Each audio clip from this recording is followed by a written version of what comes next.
जनतेच्या न्याय हक्कासाठी प्रजासत्ताक न्यूज सदैव आपल्यासोबत.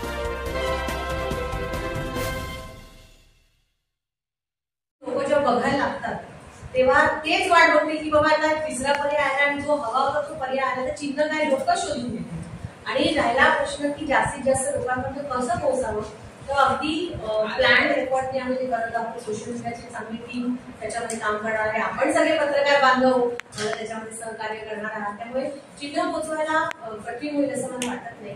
पण मग लोकांनी जो पर्याय म्हणजे हे पण नको आणि हे पण नको जबरदस्ती कोणाला तरी वोटिंग करायची किंवा मग मोठ्याला द्यायचं, त्यापेक्षा एक सक्षम पर्याय आणि आपल्याला आपल्या विचारांना पटणारा जर पर्याय लोक स्वतःहून त्याच्याकडे यायला वेळ लावणार नाही. त्यामुळे मला तशी काही चिंता वाटत नाही.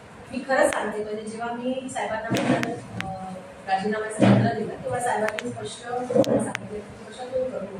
ते शेवटी माझे वडील झाले, त्यांना जे योग्य माझ्यासाठी वाटलं तरी सांगितलं. त्यामुळे एवढं स्पष्ट सगळं सांगितल्यावर जर तुम्ही असं म्हणणार असाल की मदत करते वगैरे, तर मला वाटत नाही तसं ते काही घडपणे बोलतील किंवा करतील असं मला वाटत नाही. पण हो एवढंच मी सांगते की जी भूमिका मी घेतली आहे किंवा मी ती का घेतली हे मी त्यांना स्पष्टपणे सांगितलं. त्यामुळे तसं काही ते करतील काय करतील हे मी आता तसं मी नाही सांगू शकत. हे करते तुम्ही त्यांना विचारलं पाहिजे. पण हे जे एक वातावरण बनवलं जातंय ना की आमच्या मागे काहीतरी अदृश्य शक्ती आहे किंवा काहीतरी, मी अगदी प्रामाणिकपणे सांगते की अशा पद्धतीने काम करणारी मी कार्यकर्ती नाही. माझ्या कुटुंबाला तसा इतिहास नाही. त्यामुळे तशा कुठल्याही भानगडीत न पडता जनतेची शक्ती माझ्या मागे आणि त्या युतीवर मी पूर्ण. कुठली पक्ष संघटना वाढण्यासाठी जर आपला मदत होत असेल आणि पक्ष संघटना जर चांगल्या मूल्यांना आणि संविधानाला मानणारी असेल तर त्याच्यात एक मोठा वर्ग फक्त आपल्या मतदारसंघातील पूर्ण महाराष्ट्रात आहे. त्यामुळे ते काय निर्णय घेतात किंवा ते कोणाला सपोर्ट करतात जसं तुम्ही म्हटलं की ते अपक्ष आहेत. त्यामुळे तो त्यांचा प्रश्न आहे. पण निश्चितच मला मी जसं म्हटलं की मी सगळ्यांनाच अप्रोच करणार आहे की माझी शेवटची संधी होती राजकीय. यापुढे जर डिलिमिटेशन संपल्यानंतर आम्हाला इथे संधी नाही लोकसभेसाठी. त्यामुळे मला ज्यांना भेटून शक्य आहे, दादाला पण मला भेटतात तर मी नक्की त्यांना ते सांगणार की तुम्ही मदत ते करायचं त्यांचा निर्णय. मी जसं म्हटलं सुरुवातीला की माझ्या मागे जनता आहे असंच मी समजून पुढे जात आहे. महाविकास आघाडीचे सर्व घटक पक्षांमध्ये म्हणजे मी त्या प्रक्रियेत होते म्हणून सांगते. जेव्हा आपण कॅन्डिडेट म्हणून काम करतो तेव्हा सगळ्यांना आपण एकत्र घेऊन काम केलं पाहिजे. सगळ्यांना कॉन्फिडन्स मध्ये घेऊन काम केलं पाहिजे.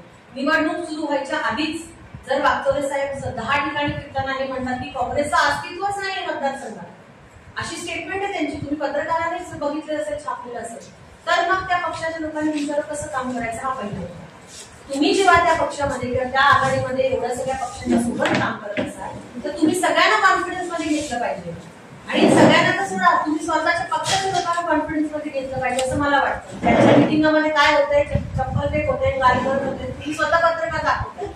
त्यामुळे कोणाचं ते हे करण्यापेक्षा कॅन्डिडेट म्हणून आपण सगळ्यांना टीम वर्कनी घेतलं पाहिजे हा माझं प्रामाणिक मत आहे. इतक्या बदलल्या आहेत की तुम्ही आज जे बोलताय तुम्हाला एक पटते की त्यांनी बघून बघा. म्हणजे 5 वर्ष आधी जेव्हा 10 वर्ष आधी 14 मध्ये जेव्हा उद्धव ठाकरे साहेब स्वतः संघटनेमध्ये आले तरी गद्दार म्हणून त्याचा उल्लेख केला आणि काल आदित्य साहेबांना म्हणावं लागतंय की नाही ते गद्दार नाही. म्हणजे असं काय झालं त्या 10 वर्षात की त्यांनी सर्टिफिकेट लगेच द्यावं लागलं. त्या 10 वर्षामध्ये 10 वेळा कुठे फिरून सगळ्या पक्षाने आम्ही स्वतः तुम्ही सगळ्यांनी बघितलं. त्यामुळे माझ्यावरती अशी टीका वगैरे करण्याच्या ऐवजी स्वतः तुम्ही काय करता याच्याकडे मला वाटतं त्यांनी बघावं. ज्या 3 पक्षांना एकत्रित घेऊन आज तरी वंचित मध्ये नवीन कार्यकर्ते तरी एवढे लोक माझ्यासोबत जोडले गेलेले, 3 पक्ष तुमच्या सोबत आहेत, 2 आमदार तुमच्या सोबत आहेत, एवढी सहकारी यंत्रणा तुमच्या सोबत आहे, तरी तुम्हाला जर वाटत नाही की कुठला तरी आम्ही हातच मदत करतो जायला तर मग तुमच्या कॉन्फिडन्स मध्ये कुठेतरी ते कम करतायत.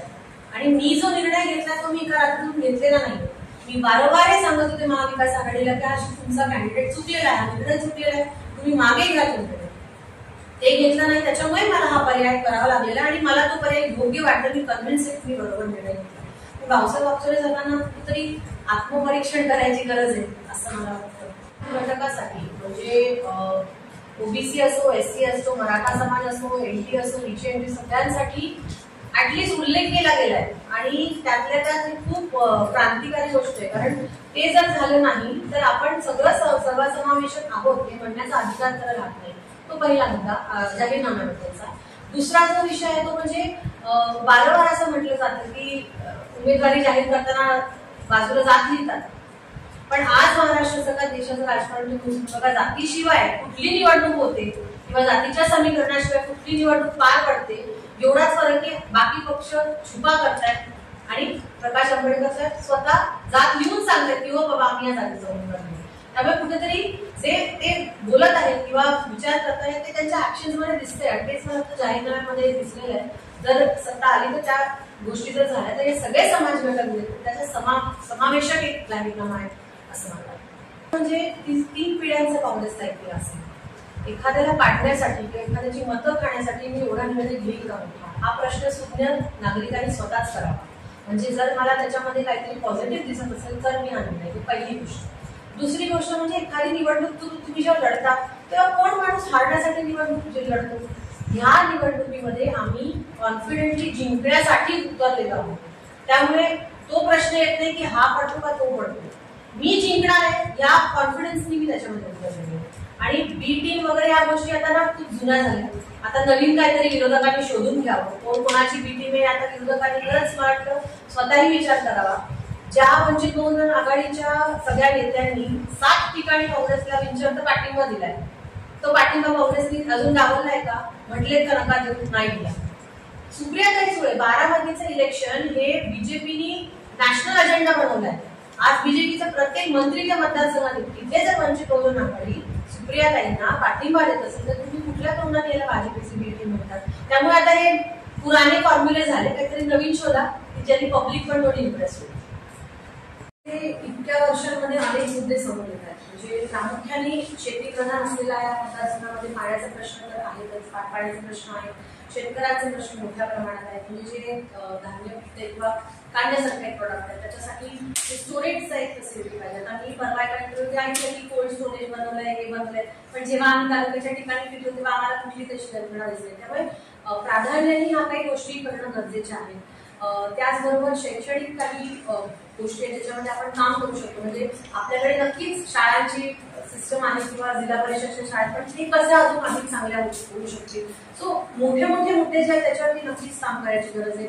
आपल्याकडे एकूणच ग्रामीण भागातली जी हेल्थ सिस्टम आहे किंवा आरोग्य सेवा आहे त्याच्यावर पण खूप गरज आहे. कारण आम्ही जेव्हा जातो तेव्हा दिसतं की काही काही ठिकाणी उपलब्ध नाहीये, डॉक्टर्स नाहीयेत, नर्सेस नाहीयेत, साहित्य नाहीये, खूप गोष्टी आम्ही बघितलेल्या आहेत. त्यामुळे या बेसिक ज्या गोष्टी त्याच्यावरती तर नक्कीच आपण काम करू शकतो. पण त्याचबरोबर जे मतदार आहेत ज्याच्यामध्ये युवक मोठ्या प्रमाणात आहेत